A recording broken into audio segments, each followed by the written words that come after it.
नमस्कार साथियों आज की खबरों में आपका स्वागत है। पीडीआरटी के बावजूद सरकार ने कर्मचारियों पेंशनरों को डीए-डीआर नहीं दिया। आपके पास है 15 साल पुराने वाहन तो यह खबर आपके लिए है काम की। विभाग ने जारी किया नोटिफिकेशन। एमपी के स्कूलों को लेकर शिक्षा मंत्री ने की बड़ी घोषणा। वेतन 80,000, पेंशन मिली 800 रुपये। New pension scheme. निकाय चुनाव 2021 में फंसा एक और पेंच, एक बार फिर टलेंगे चुनाव।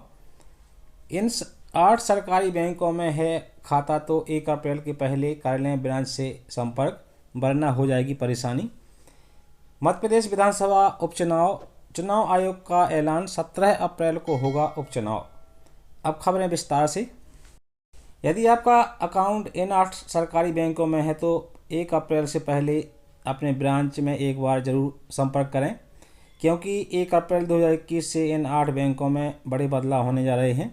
1 अप्रैल से ग्राहकों के पुराने चेक, पासबुक और Indian financial service code invalid हो जाएंगे। अगर आपका खाता देना bank, Vijaya bank, oriental bank of commerce, United bank of India, syndicate bank Andhra, corporation bank of Allahabad bank में है तो आपको 1 अप्रैल के बाद परेशानी हो सकती है, क्योंकि इन बैंकों के पुराने चेकबुक किसी काम का नहीं रहेगा। दरअसल 1 अप्रैल से इन 8 बैंकों के पुराने चेक से भुगतान बंद हो जाएंगे, इसलिए मार्च महीने में चेकबुक बदलवा लें। ये 8 बैंक अपने ग्राहकों को लगातार मैसेज और मेल के जरिए नया चेकबुक, पासबुक, IFSC और MICR कोड लेने की अपील कर रहा है। मध्य प्रदेश में नगरीय निकाय चुनाव के पूरे आसार नजर आ रहे हैं। आरक्षण में गड़बड़ी को देखते हुए हाईकोर्ट की ग्वालियर बेंच के बाद अब इंदौर खंडपीठ ने भी आरक्षण में गड़बड़ी को देखते हुए रोक लगा दी है। जारी आदेश में कहा गया है कि बार बार एक ही वर्ग के लोगों के लिए आरक्षण करना सही नहीं है, इससे अन्य वर्ग के लोगों को चुनाव से वंचित होना पड़ेगा। दरअसल सोमवार को जारी आदेश में इंदौर खंडपीठ ने भी आरक्षण पद्धति पर रोक लगा दी है। वहीं कहा गया है कि निकाय चुनाव में आरक्षण की प्रक्रिया में रोटेशन पॉलिसी का पालन होना चाहिए। बता दें कि बीते दिनों हाईकोर्ट की ग्वालियर बेंच ने मुरैना, उज्जैन में 2 नगर निगम सहित 81 नगर पालिका और नगर परिषद के महापौर अध्यक्ष के आरक्षण पर रोक लगा दी थी। वहीं आरक्षण को चुनौती देने वाली एक याचिका पर सोमवार को इंदौर खंडपीठ ने भी फैसला सुनाया है, जिसमें कहा गया है कि नगर निकाय चुनाव में आरक्षित की गई सीट पर एक ही वर्ग के आरक्षण लंबे समय से चले आ रहे हैं, जबकि आरक्षण में रोटेशन का नियम है। संविधान की व्यवस्था के बाद इस कार्य प्रणाली को दरकिनार किया जाना उचित नहीं है, जिसके बाद इंदौर खंडपीठ ने याचिका पर सुनवाई करते हुए कहा कि एक ही वर्ग का आरक्षण दिया जा रहा है, जिससे दूसरे वर्ग चुनाव से वंचित हो रहे हैं। वहीं श्री कस्तूरबा विद्यालय हायर सेकेंडरी स्कूल नवाबगंज के शिक्षक राम अवतार प्रजापति को 80,000 रुपये मासिक वेतन मिलता था। नई पेंशन स्कीम के तहत उन्हें 800 रुपये पेंशन मिलेगी। नई पेंशन स्कीम में वह पहले शिक्षक हैं जिनकी पेंशन बनी है। 2016 से अब तक रिटायर हुए 9 शिक्षक अपनी पेंशन के लिए भटक रहे हैं। इनमें से 2020 में रिटायर हुए राम अवतार प्रजापति सौभाग्यशाली रहे, जिनकी सोमवार को नई पेंशन बन गई। शिक्षक की नियुक्ति 2007 में हुई थी। नई पेंशन स्कीम के तहत उनके सेवा काल में कुल धनराशि 4,25,000 बनी, जिसकी 60% धनराशि उन्हें मिल गई और शेष धनराशि में एक बैंक के बॉन्ड उन्हें दे दिए गए। इन बॉन्ड से उन्हें 800 रुपये महीना पेंशन मिल सकेगी। वहीं पीडीआरटी के बावजूद सरकार ने कर्मचारियों को और पेंशनरों को डीए-डीआर नहीं दिया। मध्य प्रदेश शासन के अदूरदर्शी फैसले से प्रदेश के लाखों कर्मचारी पेंशनरों को डीए-डीआर से खाली हाथ रखा गया है। मध्य प्रदेश अधिकारी कर्मचारी संयुक्त समन्वय कल्याण समिति के प्रांत अध्यक्ष उदित सिंह भदौरिया, संयोजक श्री प्रमोद तिवारी एवं प्रांतीय महामंत्री कन्हैयालाल लक्षकार ने बताया कि प्रदेश में कोविड-19 के चलते जुलाई 2019 से मूल सूचकांक आधारित डीए-डीआर 5% आदेश के बावजूद स्थगित किया गया था। केंद्र सरकार ने 14 राज्यों को डीए-डीआर एरियर भुगतान से उत्पन्न राजस्व घाटे की भरपाई के लिए अनुच्छेद 275 के तहत 6,194 crore post devaluation revenue deficit DPRT अनुदान से की है। विडंबना देखिए, इनमें मध्य प्रदेश शामिल नहीं है। कर्मचारियों पेंशनरों को DA/DR भुगतान किया जाता तो केंद्रीय कोष से उनकी भरपाई की व्यवस्था विद्यमान है।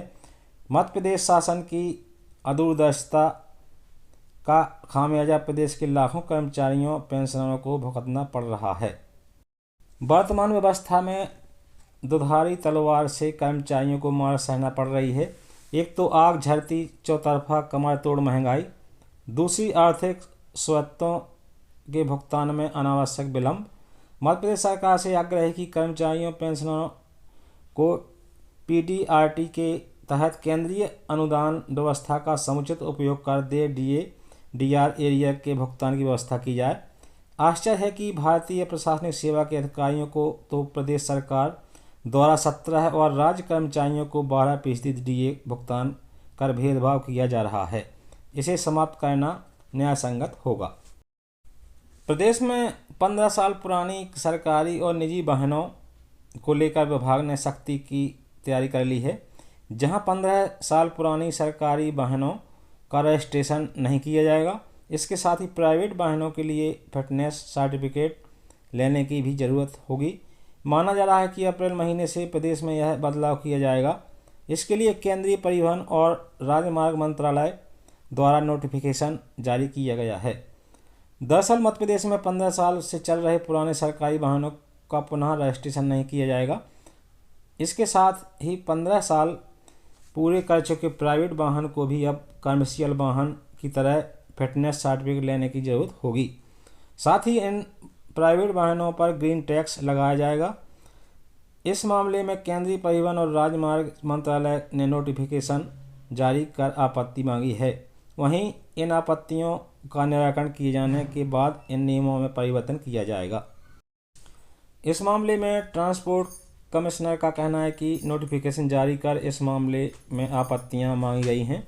आपत्तियों के आने के बाद उनका अध्ययन किया जाएगा, जिसके बाद इन आपत्तियों का निराकरण करने के बाद उसे लागू करने के लिए राज्य सरकार को भेजा जाएगा। अंत में एक और बड़ी खबर, मध्य प्रदेश के स्कूल शिक्षा राज्य मंत्री इंदर सिंह परमार का बड़ा ऐलान।